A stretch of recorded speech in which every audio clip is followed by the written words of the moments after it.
gue pengen sama gue mencoba untuk bilang yang harus ditakuti itu hewan bukan setan. Takutlah kepada sesuatu yang nyata, ancaman yang nyata. Gitu. Yang ngerinya kan kalau kita terlalu takut sama setan, fokusnya ke setan sampai lupa bahwa ada bahaya lain. Kayak lu fokus ke satu bintang, lu lupa bintang tuh banyak banget. Jadi banyak lo bahaya-bahaya lain yang faktanya bahaya-bahaya itu yang bikin lu mati.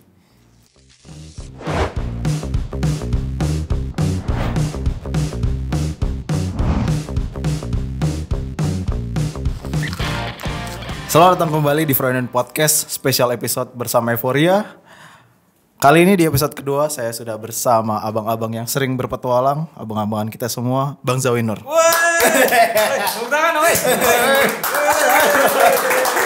Keren. Akhirnya ketemu. Luar biasa sekali. Dari jadwal yang tidak ketemu akhirnya ketemu. Mantap. Apa kabar Bang Zawin? Alhamdulillah sehat. Luar biasa. Pertanyaan yang sangat basa-basi membuka obrolan. Sebuah bridging untuk memulai. Tapi Bang Prank sehat juga Bang Prank? Saya mentally enggak. Sehat-sehat Bang, sehat alhamdulillah. Coba dilihat itu. Apa? Aduh, tidak ada lurus ya. Tidak ada. Tidak ada sayat-sayat. Tidak ada. Aduh, ini baru opening sudah seperti ini. Oh, jangan. Jangan. Aman. Saya sehat alhamdulillah Bang. Alhamdulillah ya. Alhamdulillah. Bang Zawin juga saya lihat sehat. Alhamdulillah sehat. Lu sekarang gue yakin banyak dikenal orang dengan konten-konten jalan-jalan, traveling, pendakian. Yo. Sebenarnya kalau kita mundur ke awal lagi tuh Bang, awal lu mulai bikin konten itu kenapa sih? Jadi begini ceritanya. Pada suatu hari kan ya, saya lulus uji nih kan. Oh keren. Stand up comedy Indonesia. Juara 3. Saat keluar dengan harapan saya akan main film. Oke. Series atau apa. Karena Dodit belum keluar udah ditawarin film tuh. Juara 6 dia kan. Yeah. Gua 3 nih. Harusnya lebih oke dong. Gua 3. Iya dong. Gitu kan. Saat keluar lah Hibzi jadi penyiar. Oke. Gajinya lumayan gitu kan awal-awal dulu. Terus David di TV Abdur film. Lah kok saya nggak ada. Begitu kan. Iya. Nggak ada apa-apa. Akhirnya ya solusinya gue waktu itu gue ngajuin program ke TV-TV. Gue sampai ke TV Muhammadiyah. Oh. Ya, Beneran? Iya beneran. Karena kawan banyak di situ kan. Iya. Nggak diterima gitu. Terus gue ke mana pernah gue ke Raja Wali, ke RCTI segala macam lah. Nggak ada yang diterima. Berbulan-bulan saya bikin konsep segala macam. Waduh. Balik lagi ke prinsip dulu kan gue stand up. Awal-awal stand up tuh belum dapat kepercayaan lah dari senior gitu kan. Dari senior nggak dapat kepercayaan, panggung belum dikasih. Tapi gue ngerasa kayaknya gue udah bisa deh manggung gitu. Tapi tetap nggak dikasih. Tapi senior bilang gue belum pantas, belum layak gitu. Akhirnya solusinya ya gue bikin panggung sendiri gitu kan. Nah balik lagi ke prinsip itu. Gue nggak dapet layar, yaudah gue bikin layar sendiri. Ya jadilah gue nge-host ceritanya gue nge-host acara jalan-jalan. Ya tujuannya sebenarnya karena gue pengen loh jadi host acara jalan-jalan gitu ya, jejak petualang, MTMA gitu kan. Jadi akhirnya gue bikin dan ternyata setelah bertahun-tahun ya. Iya sih. Nggak instan sih ya. Iya. Setelah bertahun-tahun akhirnya ya ternyata bisa nih gue ongkos dari AdSense gitu. Awalnya minus. Ya gue nggak ngerasa itu minus karena gue suka jalan-jalan juga kan. Gitu sih. Nah terus misalnya kan orang healingnya jalan-jalan tuh. Kalau lu healingnya ngapain? Kadang itu yang gue tanya. Keren. Ngapain ya gitu kan. Iya. Kayak kemarin nih gue waktu di Manado tuh ya. Jadi gue di Manado terus ada kawan-kawan yang dari Bandung, dari Jakarta, ada satu kawan yang gue ngobrol gitu terus dia bilang kayak gue senang banget nih di Manado, ini pertama kali gue di Manado gitu. Terus gue kayak kok gue biasa aja ya? Iya gue kayak ya udah mungkin karena terlalu sering gitu jadi kayak udah nggak ada lagi ke gairah euforia yang wah gue lagi di Manado nih gitu. Mencoba untuk cari lagi euforia yang gue bisa dapat kayak dulu apa ya, dalam bentuk apa ya, dalam hal apa ya, itu yang gue bingung sebenarnya sekarang. Nah sekarang gini kan Pak, orang kan traveling itu biasanya karena apa? Liburan itu kan definisinya adalah perubahan sebuah pekerjaan ke pekerjaan lain dengan intensitas yang lebih kecil. Maka jadilah sebuah liburan. Nah sekarang ketika intensitas gue gitu-gitu aja, nah pertanyaannya kan liburannya apa? Gitu. Orang jalan-jalan karena sebelumnya mereka kerja. Akhirnya dari kerja itu lepas ke liburan akhirnya menyenangkan. Nah sekarang kalau gue kerjaan gue menclok, ya itu udah bukan lagi liburan ya, halnya udah kayak ya udah biasa aja gitu. Rutinitas aja. Ya udah iya. Kayak kecuali mungkin kadang ada beberapa jalan-jalan yang menurut gue asik seru sih. Kalau yang memang akses untuk ke sana susah. Masalah jalak tuh ngaruh ke euforia kesenangannya gitu. Kemarin gue ke Turki biasa aja loh. Gue 1 bulan di Turki pergi dari ujung ke ujung ke ujung. Terus gue kan pergi ke tempat ke pelosok tuh ada namanya Kuskoy. Tempat turis tapi jarang. Orang Indonesia nggak ada yang ke situ. Gue pertama ke situ tuh karena biasanya ke situ tuh paling orang Jepang sama orang Rusia paling banyak. Ras kita tuh jarang ke situ. Jadi ketika gue kesana gue tanya kan. Dia nanya, lu dari mana? Gue bilang, coba kira-kira dari mana? Suruh tebak. Iya. Terus mereka nembaknya dari Korea. Lah? Iya, Korea, Jepang. Oh, iya, potongan rambut. Ya Asia lah. Asia mungkin di kepala mereka Asia itu ya. Udah itu aja. Ya Jepang, Korea doang kan ya, itu yang terkenal. Indonesia mungkin nggak masuk ke telinganya. Seru sih tapi ya udahlah gitu. Terus lu dapat kesimpulan apa setelah sebegitu jauhnya berjalan dan tidak menemukan euforia yang Kesenangan ketika dijadikan rutinitas bukan lagi sebuah kesenangan sih. Terus gue ngobrol kan sama beberapa kawan gitu. Ya mungkin untuk dapat euforia itu caranya adalah untuk mencari keluguan. keluguan? Ya, jadi kita cari sesuatu yang baru lagi supaya euforianya datang lagi. Sih? Kita menjadi bodoh lagi di bidang yang baru gitu. Oke. Explore ini luar lah, bidang baru, Bidang hal baru. baru. Cuman kan pertanyaannya bidang apa ya? Belum ketemu. Enggak, belum ada sih. Bingung pertanyaan lu gue nggak bisa jawab. Sampai sekarang pun lu belum dapat soalnya ya. Paling ke tempat-tempat kayak kemarin gue ke Mamasa. Nah itu menarik tuh. Mamasa. Iya. Udah aneh banget tuh namanya Mamasa. Daerah mana tuh? Jangan asal ngomong aneh, ntar orang tersinggung. Enggak aneh kan? Enggak. Aneh. Iya. Unik. Ya. Maaf. Unik banget tuh namanya buat gue. Thank you bang. Diselamatin. Di Mamasa itu gue sebenarnya emang suka pergi ke tempat-tempat yang dari dulu sih, bukan sekarang doang. Dari dulu gue suka pergi ke tempat-tempat yang orang tuh nggak ke situ gitu. Jadi selain nggak umum, ke tempat situ ya tujuannya ya gue pengen ya nggak tahu alasannya apa. Pokoknya gue suka kayak gitu. Ya sekalian juga gue kenalin ke orang-orang bahwa ada tempat ini loh, dan di tempat ini ada ini. Kalau lu kesini lu bisa kesini. Lewat bisa konten lu. lewat konten. Iya. Gitu. Nah di Mamasa itu ada namanya Rambu Solo Pak. Rambu Solo itu upacara kematian. Rambu Solo upacara kematian. Jadi suku Toraja, mungkin lu pernah dengar Toraja. Ya. Nah Toraja sama Mamasa itu mungkin mirip-mirip, cuman dia terbatasi garis administrasi. Yang satu Sulbar, yang satu Sulsel. Itu gue ikut proses acaranya dari awal sampai akhir. Jadi misal seseorang meninggal, terus ada upacara adatnya, potong hewan, kemudian dimasukin ke dalam peti, dan selama di peti itu si orang tersebut itu belum dianggap meninggal. Belum dianggap meninggal sampai diadakan acara Rambu Solo. Nah, masalahnya untuk acara Rambu Solo itu semua keluarga kan harus ikut. Nah, itu harus nyocokin tanggal sama uang juga.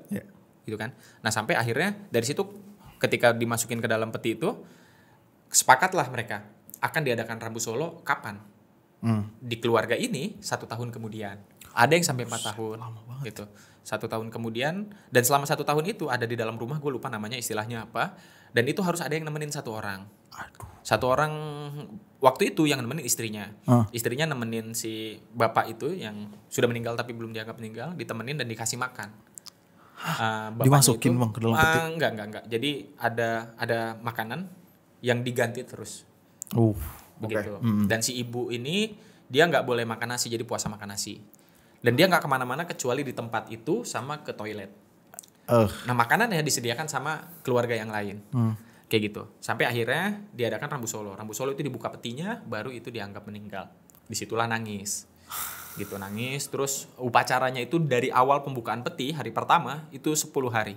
Nah itu gue dari awal sampai akhir 10 hari di situ terus tuh gue ngikutin. Nah itu menurut gue seru sih. Gue nginep di rumah warga. Gak tau ya, gue ngerasa gue selalu terkesan sama kebaikan warlock. Iya, gue tinggal 10 hari gue dikasih makan pagi siang sore, kasih kopi. Kenal kagak. Bukannya sulit ya bang, misalnya lu ke daerah-daerah yang terpencil lah gitu, terus tinggal sama mereka, itu kan punya kesulitan tersendiri untuk berbaur sama warga-warga setempat. Nah, itu harus ditanya dulu, makanya harus riset. Maksudnya kebiasaannya kayak gimana, nggak sukanya apa, harusnya kayak gimana. Misalnya, gue pernah kejadian, gue minta kuota, jadi di tempat itu HP yang ada sinyalnya cuman di tempat titik tertentu yang ada sinyal, dan HP yang bisa ada sinyal 4G-nya itu cuman Oppo sama Vivo. Aneh gak lu? Samsung iPhone gak ada sinyalnya. Aneh sih. Harus Oppo sama Vivo. Iya. Nah ada mahasiswa di situ, ya balik dia kan emang rumahnya di situ. Dia HP-nya tuh Oppo gitu. Akhirnya kita pinjam rame-rame. Jadi kawan-kawan semua ada sekitar 10 orang tuh kan, banyak jurnalis yang datang juga tuh. 10 orang kita sore-sore tuh ke situ gitu. Terus kita main HP. Ya kan gak enak ya. Ini HP lu dipakai sama banyak orang. Iya. Lu mahasiswa gitu, belum kerja. Akhirnya gue isiin. Ternyata itu gak boleh. Terus? Jadi si Marah anak tuh marah. Kalau emang mau ngisiin pulsa, udah gak usah pinjam lagi. Loh? Gitu. Jadi dianggap kebaikannya itu pamrih. Oh, padahal dia tulus aja pengen Padahal bantuin lo tulus. ya. Saya ngasih, bukan saya ngasih, saya minta imbalan gitu. Nah, hal-hal kayak gitu kan bisa diminimalisir dengan lu nanya dulu nih, ini gimana nih, budayanya kayak gimana? Kalau gua masuk tuh tidurnya mendingan di kamar yang sudah disediakan atau di ruang tengah. Terus di sini ada budaya basa-basi apa enggak gitu. Yang lu dapat dari hal-hal kayak gitu apa sih, Bang? Sederhananya mungkin ini yang mau gue tanyakan. Apa yang lu dapetin dari entah itu naik gunung atau untuk berpetualang ke daerah-daerah yang orang belum pernah denger gitu. Apa yang dapat? Yang gue dapet ya dari jalan-jalan. Lirik, woi. Enggak ada Lirik justru. lagu. Justru enggak ada. Perspektif mungkin. Woi. Mungkin ya, maksudnya sebelumnya gue nggak menyadari bahwa objek ini bisa dilihat dari perspektif ini gitu. Selama ini gue lihat objek ini dari sini gitu. Yeah. Terus ketika jalan gue ngobrol sama banyak orang, gue ketemu banyak orang. Oh ternyata objek ini bisa dilihat dari berbagai macam sudut pandang gitu loh. Apa yang paling selalu ada gitulah di setiap daerah ini yang mungkin Indonesia tuh gini banget ya gitu. Tapi ini emang Bim, lu yang riset emang obrolan Froyonion tuh emang kayak gini ya, agak serius ya? Hah? Emang gitu ya? Gitu ya? Podcastnya daging semua. Ini gue emang nontonin dia jadi dari tadi obrolannya serius. Tapi oke, ayo gue oke. Gue merasa bayaran gue yang paling banyak, yang gue dapetin gitu dari gue keluar uang, yang gue paling dapetin adalah perspektif. Jadi gini, gue coba untuk salah satu yang pengen gue omongin itu adalah gini, ada orang yang menginvestasikan uangnya, membelanjakan uangnya dalam bentuk barang, kan? Ada orang yang menginvestasikan uangnya dalam bentuk keamanan, entah investasi, rumah dan segala macam. Nah maksud gue pengen ada loh ini uang dibelanjakan untuk bentuk pengalaman. Begitu. Nah kalau gue lebih banyak uang gue habis buat beli tiket. Gitu kalau gue. Maksudnya baju gue mana murah-murah. Gue nggak punya baju yang mahal. Waktu kesini aja gue tadi bingung. Pakai baju apa ya? Karena nggak ada. Gue nggak punya baju banyak. Gue pelajari ini dari dulu. Waktu gue pertama kali ke tahun berapa ya, 2013-14 gitu. Gue tanya kan. Jadi dia itu kerja 6 bulan. Untuk 1 tahun traveling. Jadi dia orang mana? Orang Jerman apa nggak salah ya. Jadi dia kerja 6 bulan, tinggal di apartemen. Setelah dia selesai nih 6 bulan dia nabung, dia udah nggak tinggal di apartemen lagi gitu. Yang gue lihat HP-nya tuh jelek, bahkan HP gue lebih bagus gitu. HP dia jelek, baju biasa aja. Terus gue ngerasa kayak, oh iya duitnya dipakai buat ongkos gitu. HP-nya biasa aja segala macam. Kayaknya menarik nih gaya hidup seperti ini gitu. Kayak waktu dulu tuh gue jalan tuh kayak rumahku adalah tasku gitu loh. Anjay. Gitu. Sampai akhirnya gue punya tanggung jawab di Jakarta udah gak bisa gitu lagi kan akhirnya. Cuman itu kan butuh nyali, keberanian yang tidak, dan privilege mungkin ya, yang tidak dimiliki banyak orang. Gue kurang suka nih ngomong-ngomong privilege. Woi. Sekarang gini Pak. Oke. Banyak tuh yang ngomong enaknya jadi lu mah enak jalan-jalan punya duit, atau bahkan lu mah enak jalan-jalan ngasilin duit. Ya gini loh Nyet, gue jalan-jalan tuh naik gunung dari 2010. Pertama kali gue jalan-jalan sebenarnya gue bukan naik gunung, gue suka naik gunung karena itu adalah traveling yang paling murah. Gue naik gunung dari 2009 gitu, dan itu pun gue harus nabung 6 bulan untuk naik gunung gitu. 2010 sampai 2013 gue makan sehari sekali supaya gue bisa nabung buat naik gunung. Di mana privilege-nya bangsat? Ya. Sampai akhirnya kan gue bisa bekerja, bisa nabung lebih banyak lagi, gue bisa jalan lebih jauh lagi. Gitu, gue bisa naik gunung tanpa harus makan sehari sekali lagi. Kan itu kan Terus grafiknya naik Bertahap, gitu, iya. bertahap Iya. gitu. Nggak yang tiba-tiba gue serandom ini kan. Masalahnya lu kenalnya gue pas udah gue seenggaknya gue bisa beli tiket lah gitu. Kalau dulu kan gue nggak bisa beli tiket pesawat. Gitu. Sekarang kan tinggal ketika lu punya duit, anggaplah ekonomi kita sama. Terus kita nabung sama-sama 3 bulan. Kita akhirnya punya uang 400.000. Ini kondisi waktu gue di kampus nih. Kita sama-sama punya uang 400.000. Jajan dari orang tua sama, kerjaan kita sama-sama ngajar gitu kan. Terus punya 400.000, lu beli Converse. Gua beli tiket. Nah ketika gua beli tiket, gua pulang. Terus lu yang beli Converse, lu ngomong ke gua, enak ya Win, lu jalan-jalan. Lu kan beli sepatu, gua nggak beli sepatu. Iya. Gitu. Jadi Iya. kayak orang punya prioritasnya sendiri-sendiri gitu. Setuju. Ini kan sekarang sudah sering banget ya beberapa figur yang jadi patokan tuh lu, ada beberapa musisi lain yang sering jadi patokan untuk naik gunung kayak si ini gitu. Dan sekarang tuh karena beberapa film juga jadi hal yang bisa gue bilang tren mungkin di mata muda-mudi kita. Yo. Ada juga yang bilang memang kalau lu mau menguji pertemanan lu harus naik gunung. Lu setuju nggak sama statement itu? Menguji pertemanan. Iya. Jadi ada istilah gini yang dulu gue pelajari. Kesetiaan seorang kawan itu teruji dalam masa sulit. Jadi untuk menguji kesetiaan kawan itu bukan hanya naik gunung, tapi posisi lu lagi sulit aja.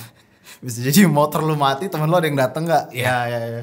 Nggak cuma itu ya. Nggak cuma naik gunung. Nah, naik gunung ya kita dalam posisi sulit. Maksudnya lu susah, gue susah. Lu bisa nggak sih prioritasin gue? Atau lu masih mikirin gue juga? Gitu. Nggak harus naik gunung tuh buat ngetes teman ya. Ribet banget anjing. Tapi kalau misalnya kita baca tren tuh apa sih yang bikin tiba-tiba orang segininya? Kalau gue lihat ya dari musik pun ada. Musik folk misalnya kan membantu untuk aku ingin menikmati musik folk, that's gunung. Ada juga kan. Tapi kalau dari kacamata lu nih, apa sih yang bikin? Kalau dulu lagunya ini Pak, setiap gue naik gunung tuh ada lagu ini pasti. Oh, tuh. Entet, teo. Sampaikanlah pada ibuku. Oke. Aku pulang terlambat waktu. Lu gak tahu? Nggak tahu. Nggak tahu. Gue taunya Sembilu yang dulu. Yang baru kan? Oh. Itu 2012, 11 tuh pasti ada yang ngetel lagu itu tuh. Oh, saya tidak pernah, Mas. Kalau sekarang Tren. Sekarang gue nggak tahu ya. Jadi gini Pak, saya naik gunung tuh biar kelihatan keren. Hah? Iya. Buat diri gue sendiri. Oh gitu. Dulu. Iya dulu. 2010 lah misalnya. Waktu pertama kali naik gunung nih setelah di kampus gitu, masuk kampus. 2010 gue bingung nih. Gue pernah naik gunung di 2009 terus gue pengen ngulang lagi. Cuman gue nggak punya temen. Iya. Gue nggak punya uang buat bayar guide gitu. Akhirnya kan cari-cari info nih susah kan, info kan nggak ada YouTube dulu kan ya, nggak ada reviewer ya kan, Nggak ada yang buka jalan. nggak ada yang nggak ada gue harus kemana nih, ada Mapala, cuman gue nggak suka diksarnya. Jadi kan kalau dulu istilahnya gue nih orang-orang kayak gue nih namanya freelance, pendaki freelance. Jadi dia tanpa bendera, pendaki freelance. Cari infonya itu dari dulu di Kaskus, ada forum di Kaskus itu. Jadi ada Chatper, catatan perjalanan. Gitu. Oke. Jadi orang yang Chatper itu, nah ini inspirasi gue YouTube gue. Dari Chatper itu kan dikasih tahu tuh dari Jakarta, biasanya dari Jakarta sih start pointnya. Dari Jakarta ke sini naik apa, terus sampai gunungnya biayanya berapa, terus perjalanannya berapa, kesulitannya apa, medannya seperti apa, vegetasinya kayak gimana, puncaknya kayak gimana, sampai turun lagi gitu. Nah dari situ sebenarnya gue bikin YouTube gue. Jadi gue mencoba untuk ganti review gunung dalam bentuk Chatper ke video. Nah gitu. Lingkungan gue nggak ada yang naik gunung. Gitu. Jadi ketika gue naik gunung terus turun itu kayak gue naik gunung nih. Gitu tuh. Gitu. Nah kalau sekarang kan kalau misalnya kita naik gunung kayak gue naik gunung nih, bukan lu doang gitu. Kalau sekarang gue ngerasa kayak udah gue ada di posisi itu. Jadi orientasi gue naik gunungnya ada macam-macam nih. Ada macam-macam. Pertama itu keren dulu. Keren. Gitu kan. Terus selesai itu, udah lewat masanya. Udah lewat masanya, akhirnya gue naik gunung buat healing. Keren. Ya kan? Pusing Jakarta, kampus, ya kan skripsi gak kelar-kelar, organisasi gue pusing ditekan atas bawah, segala macam. Akhirnya gue naik gunung. Lagunya masih itu. Sampaikanlah pada masih itu. Belum sembilu. Oke. Terus gue stand up. Stand up pusing Pak nulis. Iya dong. Nulis itu pusing banget. Gue nulis paling capek nulis materi stand up. Terus kayak akhirnya gue naik gunung. Iya. Barulah sembilu. Oke. Yang dulu. Iya, Gue iya, masuk iya, iya. masa-masa itu tuh kan. Terus pulang. Setelah stand up, gue naik gunung udah mulai gampang nih. Kayak gue gak harus nabung lagi. Kerjaan gue gak sepusing dulu. Gitu. Jadi gue naik gunung kayak, gue ngapain sih kesini, gue nyari apa sih?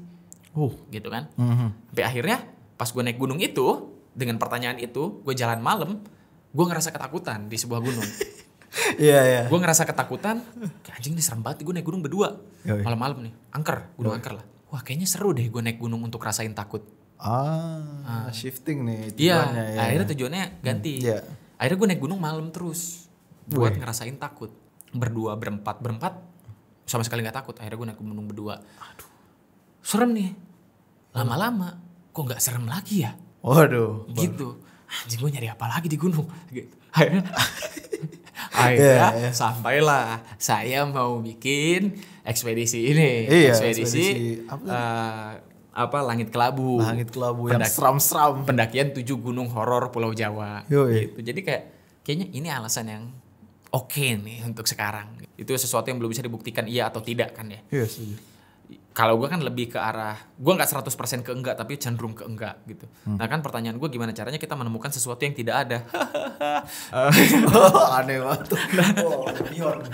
Udah gak nyampe nih gue. Ya gue kesana, ya kalau ternyata ada ya gue bersyukur juga ternyata ada. Kalau gak ada ya udah berarti gak ada. Karena sejauh ini gak ada. Belum pernah setidaknya. Belum pernah. Pun kalau ada orang yang ngomong, awas lu jangan songong nanti beneran disamperin. Ya pengen emang. Emang lu cari? Iya. Kalau tidak bisa turun bagaimana? Ya hilang. Ya kan setidaknya. Ya tinggal nama dong Zawin Nur. Ya kan setidaknya gue bisa jadi percontohan bahwa ternyata ini memang benar ada. Kayak worth it aja bang. Serem banget. Seru pak. Jadi nanti ya gitulah motonya kan berangkat bareng, pulang bareng atau hilang. Pasang badan ya. Karena ya gue pengen sama gue mencoba untuk bilang yang harus ditakuti itu hewan bukan setan. Bold statement tuh. Gitu. Jadi takutlah kepada sesuatu yang nyata, ancaman yang nyata. Yeah. Gitu. Yang ngerinya kan kalau kita terlalu takut sama setan, fokusnya ke setan sampai lupa bahwa ada bahaya lain. Kayak lu fokus ke satu bintang, lu lupa bintang tuh banyak banget. Jadi banyak lo bahaya-bahaya lain yang faktanya bahaya-bahaya itu yang bikin lu mati. Yang bikin lu celaka. Yeah. Gitu. Nah, gimana caranya? Ya langsung pembuktian kan gue berangkat. Lu udah siap-siap pulang tinggal nama gitu? Kenapa tinggal nama? Misalnya worst case-nya bang terjadi gimana? Worst case mah gue free dive juga kan bahaya. Yes, iya sih. Tapi udah mikir sampai Free dive itu lebih bahaya dari naik gunung, Pak. Oh ya? Iyalah. Olahraga paling berbahaya itu skydive, kedua diving, ya scuba diving sih sebetulnya. Ya gue free dive. Cuma masalahnya semakin bahaya olahraga semakin aman. Semakin bahaya olahraga semakin aman. Oh ininya kali ya. Persiapannya. Sekarang gini, Lebih matang ya. pesawat sama motor mana yang lebih bahaya? Kalau gue sih pesawat. Pesawat. Ya. Kecelakaannya lebih banyak mana? Motor. Mana yang lebih bahaya? Mantap juga dia. Oke. Gitu, karena persiapan ketika kita ke extreme sport Menghadapi. itu akan jauh. Ya kayak gue free dive nih, ya gue belajar anatomi pernafasan. Dari hidung, trakea, paru-paru, bronchiolus, Yeah. apalah ini Eustachian tube apa itu. Gue belajar terus resiko cedera di mana, squeeze. Jadi kapan paru-paru lu tuh bisa squeeze kemudian sobek, itu kan gue belajar. Yeah. Di mana lu sampai pushnya sampai mana, ketika lu pingsan apa yang harus dilakukan. Gitu kan itu dipelajari dulu sebelumnya. Sekarang orang yang naik gunung pertama kali belajar nggak apa yang harus dilakukan ketika kompor nggak nyala. Nggak tahu ya. Kayaknya nggak ya. Gitu. Apa yang harus dilakukan ketika kedinginan? Hipotermia gitu ya. Ngerokok bikin anget. Masa sih? Tidak tahu. Mereka lebih fokus ke lu jangan ini, lu jangan pakai baju hijau, kencing jangan pakai sembarangan. baju merah, jangan kencing sembarangan, Iya. jangan bawa daging, jangan bawa terasi, jangan bawa udang gitu. Iya. Bukan mikir gimana caranya, apa yang harus dilakukan ketika tenda tidak bisa berdiri, apa yang harus dilakukan ketika frame patah, apa yang dilakukan ketika lu tersesat, apa yang dilakukan ketika kabut tebal, apa yang dilakukan ketika hujan deras, bagaimana cara mendirikan tenda di tengah hujan yang luar biasa deras. Ya. Harusnya kan itu yang diperhatikan. Setuju. Kita mundur ke Zawin di masa dia kecil. Apakah dia sudah terinfluence komedi? Apakah ayah sering berkomedi di depan? Ayah saya sering berkomedi. Emang ya? Iseng. Jadi gue lahir dari bapak yang iseng. Nah ketika di stand up gue ngerasa kayak gue kumpul sama orang-orang yang kayak gue. Yang satu selera jokes ya. Jokesnya jahat. Iya. Suka, Jahat sih. anak-anak suka iseng gitu-gitu. Gue ngerasa kayaknya ini di tempat gue. Oke. Gitu. Gue nggak sama sekali nggak ada pengen nyari duit, nggak. Oh iya. Sama kami semuanya rata-rata. Gue bisa bilang semuanya karena gue belum nemu siapa yang tujuannya buat nyari duit doang. Berkomedi untuk uang tuh belum ada yang pernah lu temuin. Belum sampai sekarang. Stand up comedian ya? Ya. Oke. Belum ada. Rata-rata kayak gue dengan tujuan masing-masing ya, tapi bukan duit. Jadi kayak gue ngerasa senang, happy, dan ternyata bisa menghasilkan ya. Dan itu setelah bertahun-tahun menghasilkannya ya. Bang balik ke itu tadi. Stand up comedian tadi gua itu bold statement sih. Stand up comedian tidak melakukan show yang lu tahu ya. Tidak melakukan show untuk uang. Yang gue tahu dan gue profesional stand up comedian dan sudah lama. Iya. Yang gue tahu kawan gue banyak, kawan gue profesional juga. Dari awal kami memang tujuannya bukan cari uang. Toh di tengah cari uang ya karena akhirnya ternyata bisa cari uang dari sini ya. Awalnya tapi enggak. Awalnya bayaran kami itu tawa penonton gitu loh. Tahu apresiasi ya. Apresiasi, betul. Berarti bukan gara-gara waktu itu tahun berapa ya lu mulai Suci itu juara 3. Bukan gara-gara uang. Masuk Suci mah udah Gak tahu uang. Enggak, pas masuk Suci kan ada hadiahnya, maksudnya kita ngejar hadiah juga. Iya. Ya kan sebelumnya enggak kan. Komik itu nyari uangnya itu ya di TV, terus ya stand up berbayar yang diundang, Ya, show, korporat show ya. gigs lah ya. Gigs lah bilangnya. Kalau bikin show tuh untungnya kecil banget.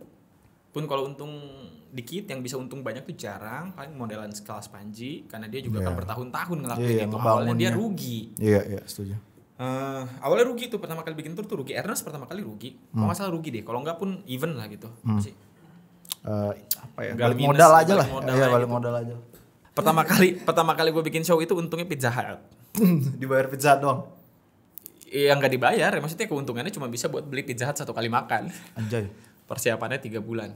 Anjay. Nggak worth it banget. Hah? Nggak worth it doang. Kalau dinilai uang. Kalau bayarannya adalah uang. Kalau ya lu, nggak worth it. kalau lu bayarannya Ya kepuasan lah. tapi lu jarang stand up sekarang. Gue stand up, iya stand up. Tapi nggak berbayar. Maksudnya belum. Oh di bar gitu-gitu. Gigs itu udah nggak gue ambil, belum gue ambil lagi. Kalau gue pertanyaannya, lu stand up apa enggak? Gue masih stand up, open mic masih rajin gue. Masih rajin banget gue. Yang diincer itu ya kepuasan aja itu. Kepuasan. Ya karena kan ternyata gue udah bisa cari uang dari YouTube, dari media sosial. Ya jadi stand up udah bisa dijadikan sebuah kesenangan aja kayak dulu lagi. Itu dua-dua kesenangan bang, traveling dan stand up. Dan travelingnya udah jadi kerjaannya. Oh ya maaf. Ya dulu juga kan awal stand up seneng-seneng, ketika udah jadi kerjaan wah beban Bebannya kenapa? Ya beban anjir, stand up beban banget lu anak-anak Bikin stand up orang tuh ketawa. Ini Iya. dari tadi orang ketawa loh gara-gara lu. Ya tapi kan itu kan tidak disengaja, tidak dikonsep. Kalau stand up kan 1 menit 4 tawa. 1 menit 4 tawa. Itu rumus tersimpelnya, ada banyak lagi rumus. Rumus paling simpelnya 1 menit 4 tawa. Tadi kenapa pressure tadi? Maaf bang. Pressure dong pak. Stand up tuh anak-anak stand up tuh sebelum nampil aneh-aneh. Apa nih? Ritual. Kita punya ritual masing-masing. Oke. Jadi kayak ada yang muntah, ada yang berak. Ya. Kalau gua agak marah kalau diajak ngobrol. Ngapain itu bang? Nyiapin mental? Buat mental ya. Hmm. Punya ritual masing-masing lah. Ada yang muntah, ada yang berak. Banyak macam-macam. Dulu gue sempet sampai saking gak mau ketemu orangnya tuh gue sampai ngilang lah, ngejauh. Emang lu rasa kalau acara stand up community sama yang berbayar lah gitu, lu terpaksa harus menurunkan materi atau Maksudnya? kayak semacam semakin luas audiensnya kan lu harus semakin ambil yang di permukaan tuh. Kan kita belajar demografik. Jadi audiensnya itu siapa? Oh ini jadi kayak ini ya. Gue ngisi kelas stand up nih. Jadi gini Pak. Gue emang pengen jadi stand up. Jadi gini. Oh datang komunitas saya pasti kami sambut. Habis ini apa? Boleh. Oh keren. Nah, apa namanya demografinya tuh yang nonton siapa sebelum misalnya ini gigs atau bukan ya? Kalau misalnya gigs ke panitia pasti gue tanya yang nonton siapa, usianya berapa, ekonominya gimana, terus banyakan perempuan atau laki-laki, agamanya apa, macam-macam lah. Terus gue tanya misalnya kayak kadang-kadang gue sampai tanya kayak ini rata-rata S1 apa enggak, gitu. Misalnya ya kelas pendidikannya di mana kan beda. materinya akhirnya. Nah dari demografi itu setelah gue tanya-tanya semuanya baru gue susun materi sesuai dengan demografinya. Oh nanti ada rumus lagi nih, ternyata demografinya tidak sesuai dengan Materinya. gitu, ternyata panitianya salah. Oh itu bisa ada ganti atau ada hotspot atau ya lu banyak, ngebaca ada itu review. dulu ya sebelum perform ya. Oh iya dong. Gue kirain gue punya materi 2 buku misalnya, 2 apalah gitu. Ini aja gue pakai terus pindah-pindah panggung gitu, nggak gitu ya? Ya tergantung kalau ternyata materi itu ada sebetulnya set sakti, ada Set sakti. ada set yang bisa untuk semua golongan ada, tapi Pasti jarang kena. banget. Tapi biasanya punya setup. Jadi kayak misalnya lu diundang untuk corporate, misalnya lu ngomong kayak gitu, ada yang kayak gitu. Tapi kalau misalnya lu diundang untuk corporate, ya berarti kan kalau diundang sama corporate lain, demografinya nggak beda jauh. Iya. Berarti mesti bisa pakai set materi. yang sama. Tapi kalau lu biasa diundang hari ini diundang sama corporate, besok di acara dangdutan, nggak bisa dong sama. Atau diundang ke seminar, Iya. seminar mahasiswa, oh nggak bisa dong. Setelah seminar mahasiswa, lu pakai materi set A gitu, terus lu besoknya diundang ke pensi. Pensi, ya. Oh nggak bisa sama, nggak bisa. Materi beda lagi. Harus beda. Tapi memang materi yang udah ada, Oh, udah di banking ya. ya Disiapin. betul. Biasanya kita punya apa istilahnya bank materi. Iya, Bang, materi. Iya. Gue pernah nonton interview yang cukup lama tuh, Bang. Udah sekitar 2-3 tahun lalu. Yang gue tangkap dari interview itu lu berkomedi ya suka-suka gue lah. Kasarnya mungkin idealis lah gitu. Gue berkomedi untuk diri gue sendiri mungkin ya. Yang gue bisa simpulkan. Sekarang tuh masih gitu gak sih, Bang? Yang pertama mungkin dari awal gue kasih koridor. Manusia itu akan terus berubah sesuai dengan usia, pengalaman dan kedewasaan. Oke. Gitu. Jadi kalau seseorang bicara A di tahun 2014, Iya. ketika dia bicara lain di 2020 bukan berarti dia tidak konsisten. Karena manusia akan selalu berubah. Berkembang gitu ya. Berkembang dengan pengalaman baru, kedewasaan baru, pengetahuan baru, daya komprehensi baru gitu akan berubah. Terus selanjutnya, gue nggak inget gue ngomong itu.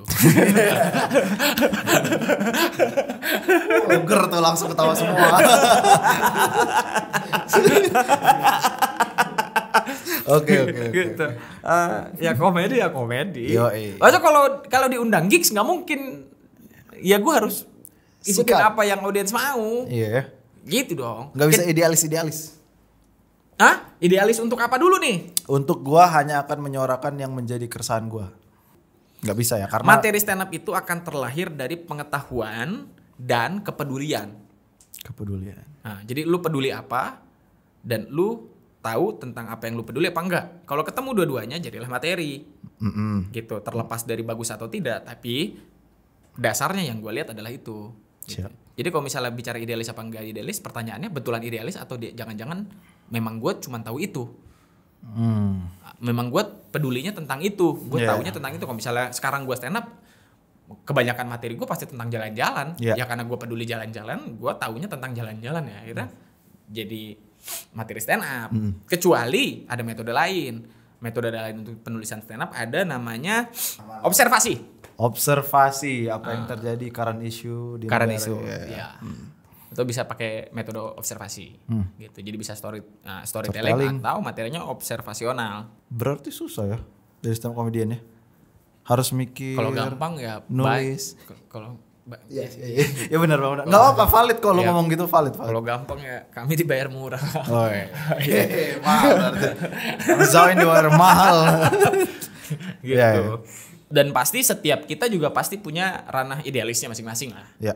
Gitu. Kalau untuk saat ini mungkin ranah idealis gue di Marquis Cap Institute gitu. Gue punya sekolah. Punya enggak sekolah lah, kelas ya. Targetnya kalau bisa jadi sekolah. Tapi itu sebenarnya unit bisnis dulu ya. Baru lu kembangkan jadi sekolah, jadi Oh iya, Ya kan karena ya? prinsipnya gue nggak mau jadi lilin. Maksudnya gue gimana caranya kita bermanfaat untuk orang lain dan juga manfaat itu kembali ke kita.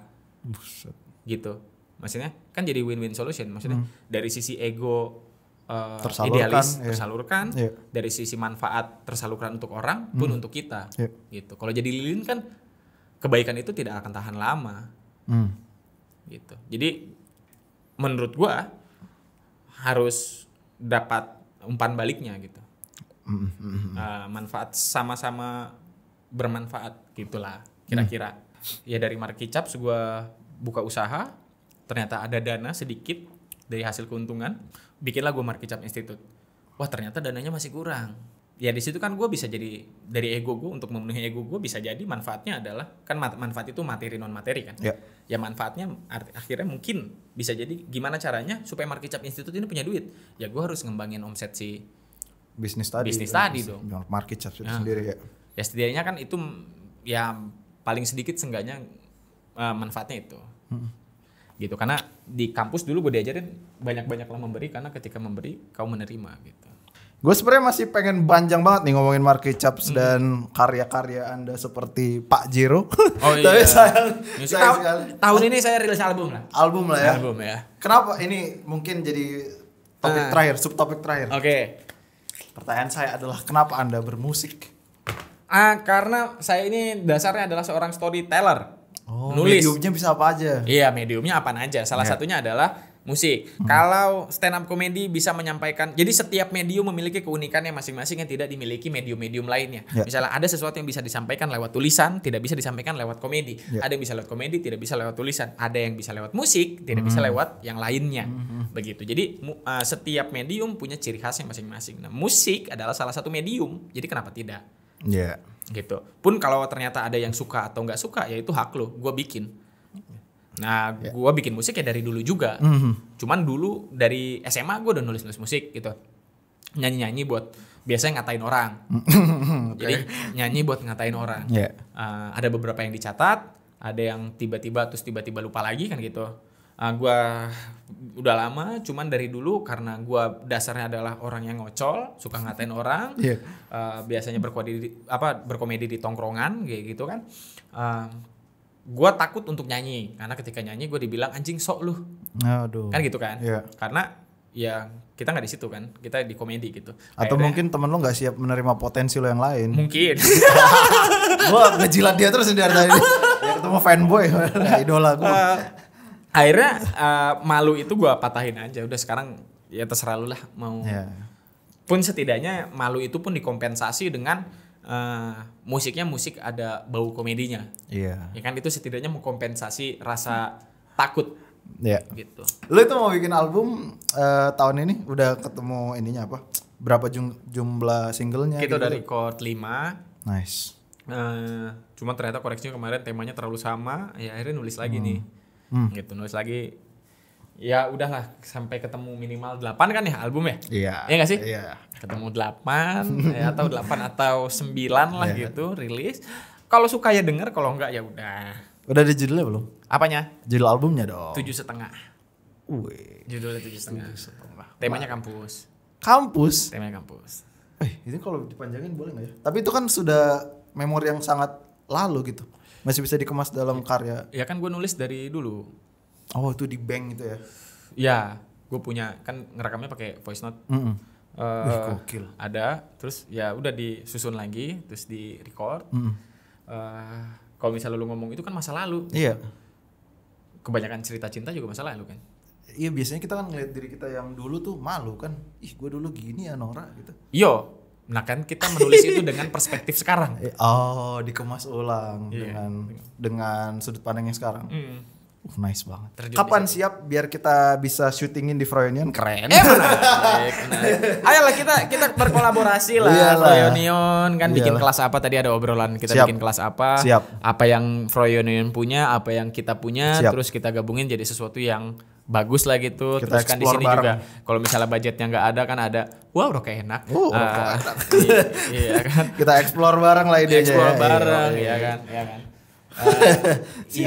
Idenya dari kita kolaborasinya ya budgetingnya kan enak. Ada lah teman kita. Di sini tulisannya explore gitu kan. Explore rasa. Keren. Bisa lah kita mengeksplorasi rasa-rasa yang lain kan ya. Keren. Musisi emang dekat dengan rasa ya. Iya. Wih keren banget. Nah itulah medium tadi medium musik itu adalah medium yang paling pas untuk menyampaikan rasa. Wih nice. Yang sepertinya kurang tepat kalau dalam bentuk stand up. Bisa, cuman musik lebih pas. Mantap. Gue suka kata-katanya Erik Sukamti. Jangan jadi YouTuber. Tapi jadilah seseorang yang punya YouTube. Oh, beda tuh ya. Beda dong. Oke. Jadilah pilot yang punya YouTube. Gue stand up comedian yang punya YouTube. Jadilah tentara yang punya YouTube mungkin, atau polisi yang punya YouTube. Jadilah dokter yang punya YouTube. Jadilah pengacara yang punya YouTube. Jadilah aktor yang punya YouTube, musisi yang punya YouTube. Jadi tapi jangan jadi YouTuber. Menurut gue tidak ada yang salah dari sebuah pilihan. Lu mau jadi karyawan itu hak lu mau jadi musisi itu hak lu mau jadi pengangguran itu hak lu. Tidak ada yang salah dari sebuah pilihan. Yang salah adalah ketika lu memilih kemudian lu mengeluh. Dan yang bodoh adalah ketika sudah mengeluh tidak mencoba pilihan lain. Mencoba lu ya, bukan pindah ke pilihan lain. Setidaknya mencoba untuk memilih yang lain. Bang Zawin makasih banyak. Terima kasih banyak Bang Prank. Semoga bisa berlanjut kerjasama ini. Lu harus tahu Katiflam lu. Apa tuh Bang? Katiflam. Nama lain dari Frankie. Katiflam. Ya, adalah itu. Iya nanti kita lanjut obrolannya. Halo teman-teman, jangan lupa follow Instagram euphoria.id untuk informasi tentang giveaway yang ada dan yang akan ada.